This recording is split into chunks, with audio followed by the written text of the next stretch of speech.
Hot, humid, and sunny. Perfect weather to come to the beach. Perfect weather to fly.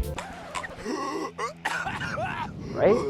Nah, this weather is actually terrible for aircraft performance. And today, you're gonna find out why. It all has to do with air density, as you've learned in science class. Hot air rises, cold air sinks, convection currents. Cold air is dense. The molecules are tightly compacted within a given space, meaning it's heavier in comparison to hot air, which, on the other hand, is more spaced out, as the molecules have more kinetic energy to move about within its given space. 但这个如何影响飞机的性能呢？因为对流你可能会觉得热空气会让飞机比较好产生升力，但这其实有相反的效果。For an airfoil to generate lift, it needs sufficient relative wind over the leading edge. But what if the relative wind has less molecules in it? 我们可以把空气里面的分子想成手。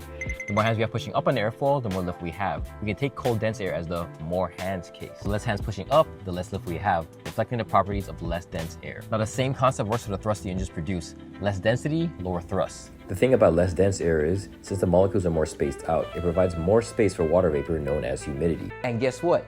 Water vapor molecules are less dense than air molecules. Meaning hot, humid air has really low density. Not only does temperature and humidity play a role, elevation does too. In aviation, we call this density altitude. Remember, the higher you are, the less air there is? Well, it's not actually less air. It's because with gaining altitude, the weight of the atmosphere decreases, meaning there's less pressure compacting the molecules together, thus decreasing density. The atmosphere's weight isn't helping push that air into your lungs. What this means in aviation is, when flying in areas with tropical climates or taking off from airports with high elevation, the wings and engines aren't producing as much lift or thrust as they usually do in standard condition. 这个问题其实会比较影响起飞和降落，因为看 density altitude 是多少，会影响需要多长的跑道。那其实这个每几个小时会变，所以起飞前都要先把这个计算出来，不然如果跑得不够长，适合当天的状况。